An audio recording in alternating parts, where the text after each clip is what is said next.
Hello विद्यार्थी मित्रों, BSc sem 6 lecture number 6 अगाउना लेक्चर में આપણે મેલોનિક એસ્ટર એમાંથી આઇસો કેપ્રોઇક એસિડ જોઈ ગયા કે ભાઈ CH3CH2 CH CH3 CH2 CH2 COOH CH2 COOH આ એનો કોમન પાર્ટ. એટલે આપણું ગ્રુપ જે છે આ ગ્રુપમાં આપણે જવું પડે.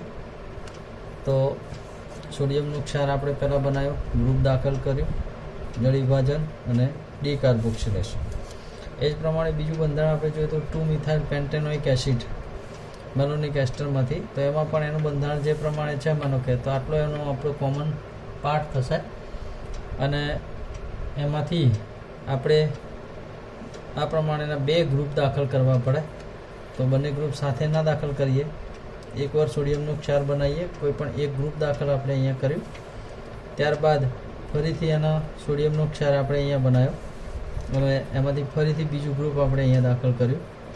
તો એ જ પ્રમાણે 2 ગ્રુપ, જળ વિભાજન, ડીકાર્બોક્સિલેશન.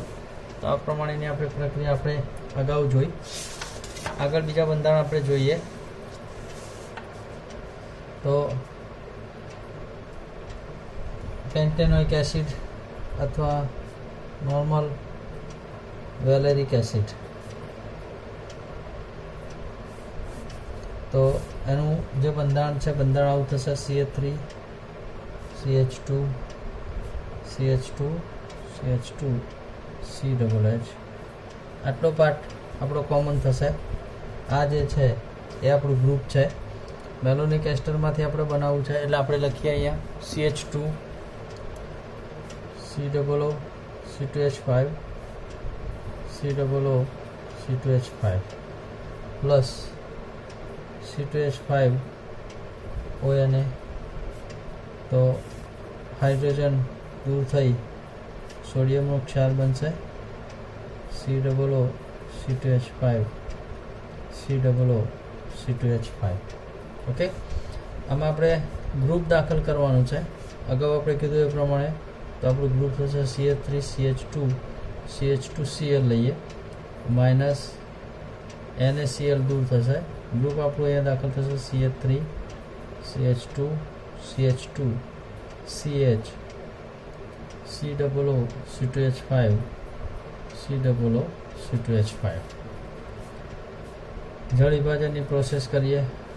બંને એસ્ટરનું રૂપાંતર થશે COOH માં, CH3 CH2 CH2 CH COOH COOH. અહીંયા માઇનસ CO2 ગરમ કરીએ, CH3 CH2 CH2 CH2 અને COOH. બરાબર. આ જે બનશે એ નોર્મલ વેલેરિક એસિડ.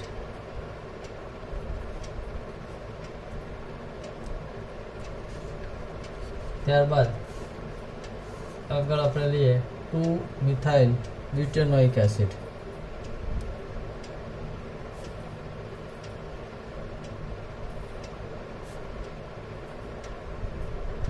તો 2 મિથાઇલ બ્યુટેનોઇક એસિડનું બંધારણ થશે CH3 CH3 CH2 CH COOH CH3. આટલો જે ભાગ છે એ આપણો કોમન પાર્ટ થશે. અગાઉ જે પ્રમાણે શીખ્યા જ પ્રમાણે 2 ગ્રુપ આમાં આપણે દાખલ કરવા પડે. એટલે 2 વાર સોડિયમનો ક્ષાર આપણે અહીંયા બનાવીશું, પ્લસ C2H5 ONA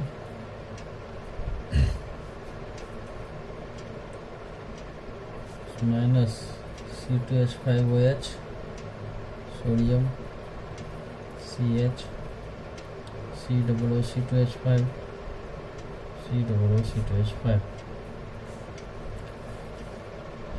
જે પણ ગ્રુપ, કોઈ પણ એક ગ્રુપ, માનો કે આ ગ્રુપ આપણે દાખલ કરીએ CH3 CH2Cl CH3 CH2 CH COO C2H5 C2H5 ફરીથી લઈએ C2H5OH ને તો minus C2H5OH CH3 CH2 C2H5 C2H5 sodium ફરીથી આપણે ગ્રુપ દાખલ કરશું CH3Cl તો માઇનસ NaCl દૂર થશે CH3 CH2 CH3 C2H5 C2H5 હવે જળ વિભાજનની પ્રક્રિયા કરીએ CH3 CH2 CH3 COH mono ડીકાર્બોક્સિલેશન minus CO2 કોઈ પણ એક દૂર થશે તો ગ્રુપ આવું બનશે CH3 CH2 CH CH3 અને COOH જે આપણું બંધારણ છે 2-મિથાઇલ બ્યુટેનોઇક એસિડ. તો ત્યારબાદ આગળ બંધારણ જોઈએ બ્યુટેનોઇક એસિડ. તો બ્યુટેનોઇક એસિડનું બંધારણ સિમ્પલ છે. આપણે એનું બંધારણ દોરીએ CH3 CH2 CH2 COOH. અહીંયા જોઈ લો કોઈ જોતા નથી. આમાં ફરક શું છે કે અહીંયા ગ્રુપ છે, અહીંયા ગ્રુપ નથી. એટલે મતલબ અહીંયા આપણે સીધું જ જે આગળની પ્રક્રિયા લીધી CH2 C2H5OH ને સોડિયમનો ક્ષાર બનાવ્યો, આપણે અહીંયા ગ્રુપ દાખલ કર્યું, ગ્રુપ દાખલ થઈ ગયું. હવે ફરીથી આપણે અહીંયા સોડિયમનો ક્ષાર બનાવવાનો નથી, પણ સીધું જ તમારે એનું જળ વિભાજન કરો એટલે 2 COOH બનશે. આ ગ્રુપ નહીં આવે અહીંયા, અને ડીકાર્બોક્સિલેશન કરો એટલે આપણને આ બંધારણ સીધું અહીંયા આપણને એક બંધારણ ત્યાં મળી જાય. તો એનાથી આગળ જોઈએ ડાય carboxylic acid.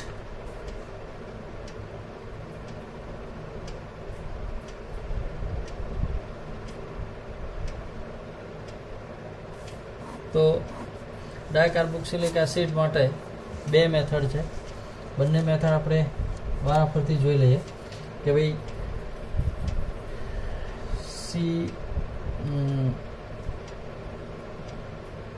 CH2 COO C2H5 COO C2H5 twice આપણે લઈએ, પ્રક્રિયા કરીએ ટ્વાઇસ C2H5ONA સાથે તો આપણે આવું મળે. આવું આપણે અહીંયા લખીએ છીએ NaCH COO C2H5 COO C2H5 plus NaCH COO C2H5 COO C2H5. Okay, હવે આપણે અહીંયા ગ્રુપ અંદર જે પણ દાખલ કરશું એ ગ્રુપ માનો કે આપણે આવું દાખલ કરીએ bromine CH2 N time bromine. એનની સંખ્યા આપણે બદલતા રહીશું. તો માઇનસ ટ્વાઇસ NaBr દૂર થાય. આપણને ટ્વાઇસ NaBr દૂર થાય એટલે આપણને બંધારણ કેવું મળે તો CH2 N ટાઈમ અને CH. આ બે સોડિયમ જ્યાંથી દૂર થશે ત્યાં CH2 જોડાશે, COO C2H5 COO C2H5 એ પ્રમાણે અહીંયા COO C2H5 OO C2H5. Okay, તો આગળ આનું આપણે જળ વિભાજનની પ્રક્રિયા કરીએ તો COO C2H5 જે છે એનું રૂપાંતર થશે COOH માં.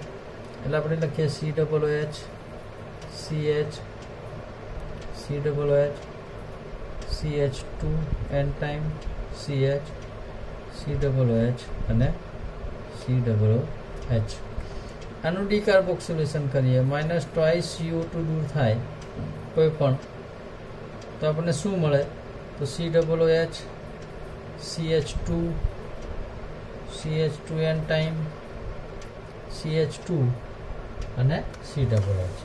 આ જે થશે એ આપણું ડાય કાર્બોક્સિલિક એસિડ થશે. પણ હવે માનો કે અહીંયા આપણે જે n લીધો છે એ n ઇઝ ઇક્વલ ટુ આપણે 2 લઈ લઈએ તો આપણને અહીંયા મળશે adipic acid. n is equal to આપણે ધારો કે 1 લઈશું તો આપણને મળશે અહીંયા ગ્લુટારિક એસિડ. ઓકે, તો n ની સંખ્યા આપણે જે પણ લેવું હોય તમે એ આપણે ત્યાં લઈ શકીએ. બીજી પદ્ધતિ જોઈએ. હવે બીજી કઈ રીતે મેળવી શકીએ તો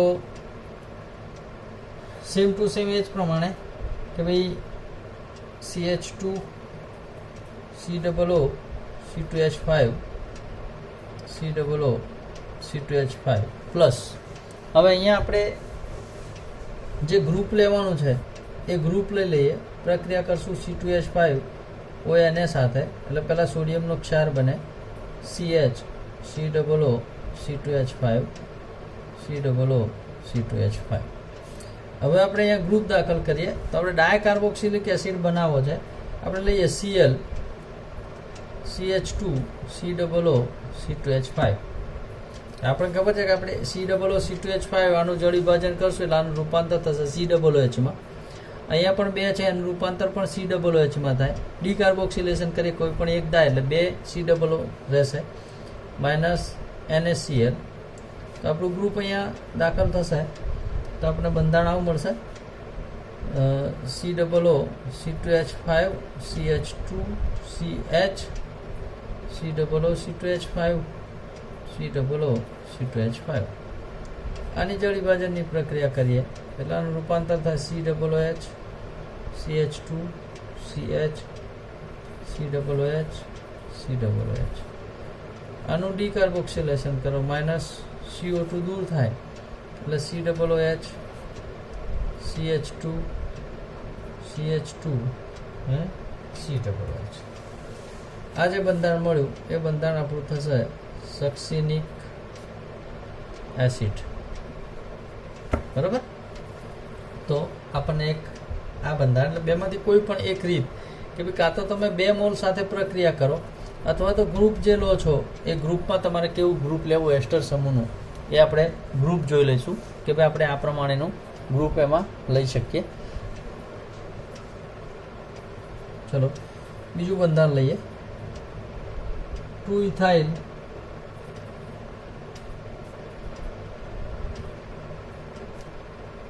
(1,4) ડાયોઇક એસિડ અથવા આલ્ફા ઇથાઇલ સક્સિનિક એસિડ. તો બંધારણ આનું થશે CH3 CH2 CH COOH. અહીંયા આવશે CH2 COOH. પહેલી વસ્તુ થશે કે ભાઈ એક તો આટલો જ પાર્ટ આપણો જે છે કોમન રહેશે. બાકી આ ભાગ આપણે ગ્રુપ લેવું પડે. બંધારણ આપણે લઈએ CH2 COO C2H5 COO C2H5 C2H5 ONA minus C2H5OH. Sodium CH COO C2H5 COO C2H5. Group તો આપણું ગ્રુપ અહીંયા છે આપણું CH3 CH2 CH Br COO C2H5. Group આપણું અહીંયા દાખલ થશે CH3 CH2 CH Na Br એ દૂર થશે એટલે CH COO C2H5. અહીંયા CH COO C2H5 COO C2H5. જળ વિભાજનની પ્રક્રિયા કરીએ તો CH3 CH2 CH COOH CH COOH અને COOH.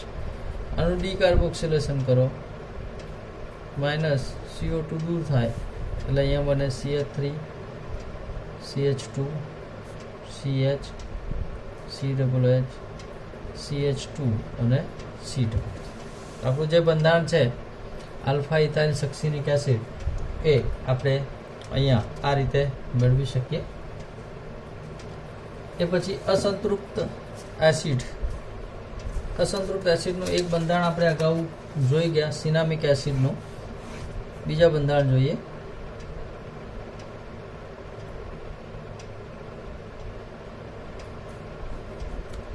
તો અસંતૃપ્ત એસિડમાં આપણે લઈએ 2-બ્યુટેનોઇક એસિડ.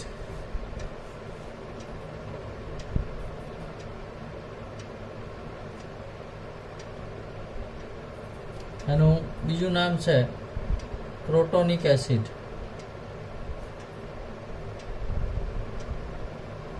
ઓકે, આનું બંધારણ એ આવું થશે CH3 CH double bond CH અને COOH. સિમ્પલ છે. આ આપણો કોમન પાર્ટ થશે કે ભાઈ જે આપણને મળે છે. આપણે ગ્રુપ છે એ આ દાખલ કરવું પડે અસંતૃપ્ત સાથેનું. અગાઉ આપણે શીખી ગયા કે ભાઈ તમે અહીંયા સોડિયમનો ક્ષાર બનાવો કે ના બનાવો. માનો કે આપણે સોડિયમનો ક્ષાર બનાવતા નથી, સીધું જ દાખલ થાય.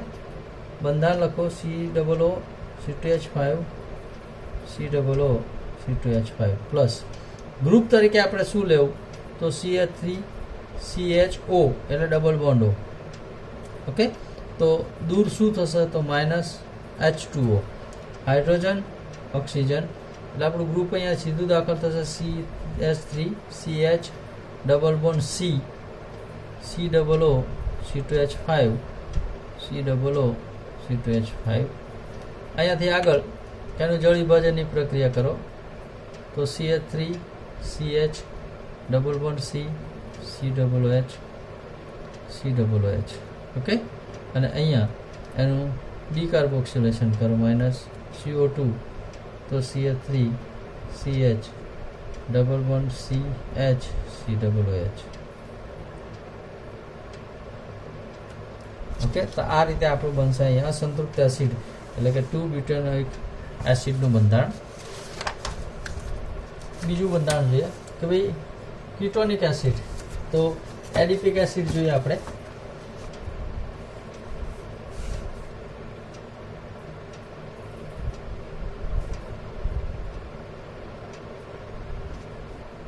એડિપિક એસિડનું બંધારણ થશે COOH CH2 CH2 CO CH2 COOH. આ જે થશે એ બીટા કીટો એડિપિક એસિડ. કીટોન સમૂહ પણ અહીંયા આપણે જોઈશું. તો અહીંયા આપણે લઈએ CH2 COO C2H5 COO C2H5. સોડિયમનો ક્ષાર બનાવીએ C2H5 OH અને minus C2H5 OH Na CH COO C2H5 COO C2H5. તો અહીંયા આગળ ગ્રુપ આપણે દાખલ કરશું. તો જે પણ ગ્રુપ દાખલ કરીએ એ ગ્રુપ કયું લેવું તો ગ્રુપમાં દાખલ થશે C2H5 COO CH2 CH2 COCl. આટલો પાર્ટ આપણો કોમન છે, બાકીનો ભાગ આપણે દાખલ કરીએ છીએ. એટલે આ ભાગ આપણે ગ્રુપ તરીકે લીધો કેમ કે જો અહીંયા COO C2H5 આ જે ભાગ છે એમાંથી આપણે મેળવીશું COOH, બાકીનું CH2 CH2CO એટલે CH2 CH2CO અને Cl એટલે માઇનસ NaCl દૂર થાય એટલે આપણો ભાગ અહીંયા જોડાશે C2H5 COO CH2 CH2 CO CH COO C2H5 COO C2H5 okay આનું જળ વિભાજન કરીએ તો COOH CH2 CH2 CO CH COOH અને COO આનું ડીકાર્બોક્સિલેશન કરો એટલે -CO2 દૂર થાય તો COOH CH2 CH2 CO CH2 COOH કોઈ પણ એક CO2 ત્યાંથી દૂર થશે એટલે આપણને આ રીતે એનું બંધારણ મળશે. આગળ માનો કે આપણે લઈએ 3 કીટોબ્યુટાનોઇક એસિડ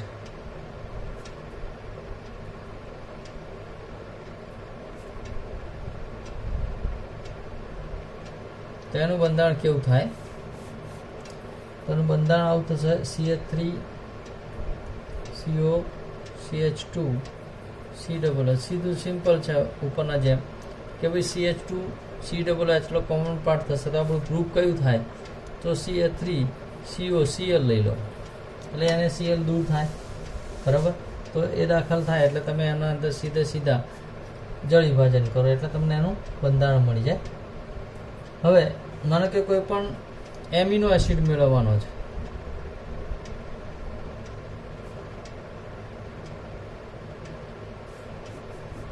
તો એમિનો એસિડ મેળવવો હોય તો શું કરશો માનો કે આપણે સિમ્પલ લઈએ ગ્લાયસિન તો પેલું તો ગ્લાયસિનનું બંધારણ શું થાય તો NH2 CH2 COOH ઓકે તો આના આધારે તમારે ગ્લાયસિન કઈ રીતે મેળવવો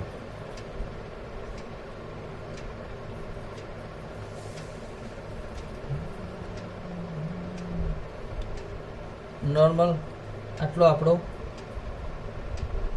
કોમન પાર્ટ થશે એમિનો મેલોનિક એસ્ટરમાંથી આપણે મેળવવું છે CH2 COO C2H5 COO C2H5 plus nitrous acid સાથે પ્રક્રિયા આપણે કરીએ HNO3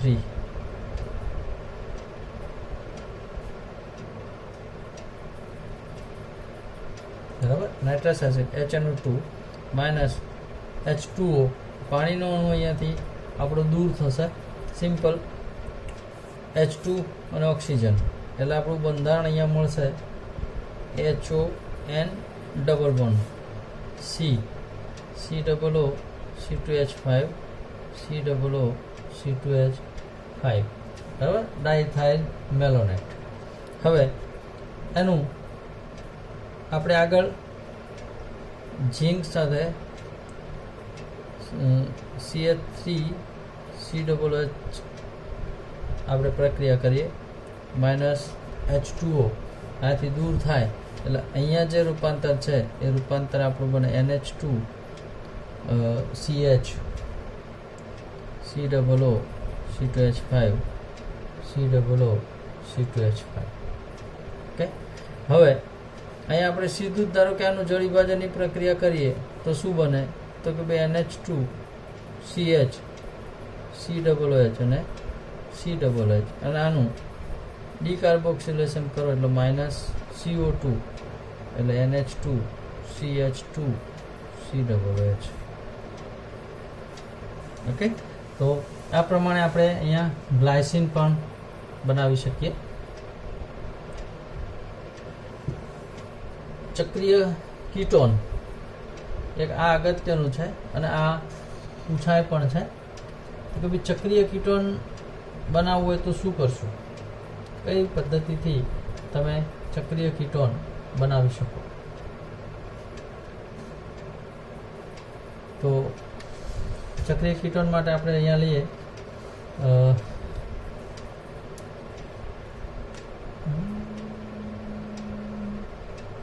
સાયક્લો સિમ્પલ ઉદાહરણ પહેલું લઈએ આપણે. સાયક્લો પ્રોપેન કાર્બોક્સિલિક એસિડ. બરાબર. તો સાયક્લોપ્રોપેન કાર્બોક્સિલિક એસિડનું બંધારણ આવું થશે, CH2 CH2 CH ને COH. તો આ આપણો કોમન પાર્ટ થાય. બાકીનો ભાગ તમારે એની અંદર ઉમેરવો પડે. હવે પાર્ટ કેટલો ઉમેરવો પડે તો આ ભાગ થયો આપણો CH2 CH2. એટલે ગ્રુપ આપણે અહીંયા જે પણ લઈશું એ રીતે લઈશું. તો પહેલાં આપણે સોડિયમનો ક્ષાર બનાવીએ, CH2 COO C2H5 COO C2H5 plus group અહીંયા લઈએ CH2 સોડિયમનો ક્ષાર બનાવીએ C2H5 ONA. તો અહીંયા Na CH COO C2H5 COO C2H5. Okay. તો હવે અહીંયા સીધું કે ભાઈ આપણે અહીંયા ગ્રુપ દાખલ કરીએ. તો આપણે ગ્રુપ લઈએ CH2 CH2 Br અને Br, એટલે માઇનસ NaBr દૂર થાય. તો અહીંયાથી આપણે આવું બંધારણ મળે, CH2 CH2 માનો કે આ કાર્બન જોડાય તો CH COO C2H5 COO C2H5 અહીંયા Br એમ જ રહેશે. ત્યારબાદ ફરીથી આપણે સોડિયમનો ક્ષાર બનાવીએ. તો અહીંયાથી હાઇડ્રોજન દૂર થઈ અહીંયા સોડિયમનો ક્ષાર બનશે. બંધારણ આપણું બનશે CH2 C Na COO C2H5 COO C2H5 CH2 Br. Okay. હવે આપણે માઇનસ NaBr દૂર થાય એટલે આપણું બંધારણ આવું બને, CH2 C CH2 અહીંયા જોડાશે એક જ કાર્બન સાથે અને અહીંયા બનશે COO C2H5 COO C2H5. જળ વિભાજનની આની પ્રક્રિયા કરીએ તો અહીંયા બનશે CH2 CH2 C COOH અને COOH. ડીકાર્બોક્સિલેશન કરીએ, માઇનસ CO2, કોઈ પણ એક CO2 દૂર થાય તો બંધારણ આપણું બને CH2 CH2 CH અને COOH, એટલે સાયક્લો પ્રોપેન કાર્બોક્સિલિક એસિડ. તો આ પ્રમાણે આપણે ચક્રીય બંધારણ પણ અહીંયા આપણે બનાવી શકીએ. હવે એ જ પ્રમાણે ઘણા બધા બીજા બંધારણો પણ છે કે ભાઈ તમે એ પ્રમાણેના ચક્રીય બંધારણ તમે અહીંયા બનાવી શકો. એટલે દરેક ઉદાહરણ લગભગ આપણે અહીંયા બધા પૂરા કર્યા. કાર્બોક્સિલિક એસિડ માટેનું આપણે ધારો કે એક ઉદાહરણ બીજું જોઈએ તો તમને અહીંયા બતાવી દઉં બીજું ઉદાહરણ એક કે ભાઈ સાયક્લોપેન્ટેન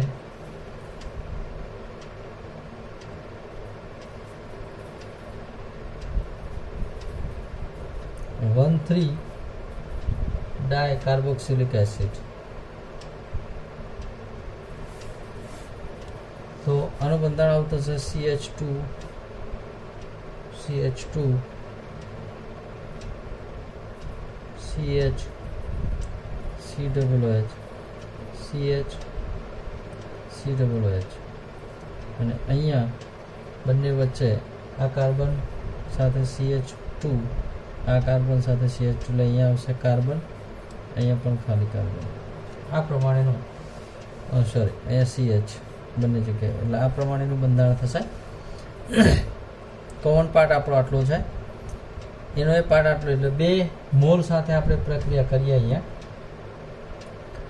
તો સીધો આપણે સોડિયમના ક્ષાર લઈ લઈએ ડાયરેક્ટ. સોડિયમનો ક્ષાર તમને ખ્યાલ છે CH2 અહીંયા C, એટલે અહીંયા સોડિયમનો ક્ષાર આપણે બનાવીએ. આને લઈએ CH2 C અને અહીંયા 2 COO C2H5 એટલે આપણે લખીએ COO C2H5 ટ્વાઇસ, અહીંયા પણ C2H5 ટ્વાઇસ પ્લસ સોડિયમના ક્ષાર અહીંયાથી દૂર કરવા પડશે એટલે આપણે લઈએ Cl CH2Cl, ઓકે, એટલે અહીંયા થશે માઇનસ ટ્વાઇસ NaCl દૂર થશે. આ રીતનું બંધારણ આપણું બનશે CH2, આ CH2 એમના એમ છે, અહીંયા કાર્બન સાથે 2 COO C2H5 ટ્વાઇસ, અહીંયા પણ કાર્બન એની સાથે 2 COO C2H5 ટ્વાઇસ, અને આ જે ભાગ છે આ રીતે જોડાશે CH2. ઓકે, આનું સીધું જળ વિભાજન કરો એટલે અહીંયા બનશે CH2 C COOH COOH, અહીંયા પણ એ જ રીતે CH2 C COOH COOH, અહીંયા જે CH2 જોડાયેલો છે એ ડીકાર્બોક્સિલેશન કરીએ એટલે માઇનસ ટ્વાઇસ CO2 દૂર થાય, માઇનસ ટ્વાઇસ CO2 દૂર થશે. આપણું બંધારણ આ પ્રમાણે બનશે CH2 CH2 CH COOH, અહીંયા પણ CH COOH CH2 ને CH2. તો આ પ્રમાણેની આનું બંધારણ છે, આ પ્રમાણેની ચક્રીય રચના. વિદ્યાર્થી મિત્રો, આપણું જે ચેપ્ટર છે, જે પણ યુનિટ છે એ યુનિટ આપણે અહીંયા કમ્પ્લીટ કરીએ છીએ. અગાઉ આપણે જે પણ શીખી ગયા એનું રિવિઝન સેકન્ડ લેક્ચરથી આપણે આવતા લેક્ચરથી મતલબ કરીશું કે જે પણ આપણે કોમન પાર્ટ આગળના શીખ્યા છે, કોઈ વિદ્યાર્થીઓ લેક્ચર ભર્યા નહોતા જે એ આવતા લેક્ચરમાં ખાસ હાજર રહે. ઓકે.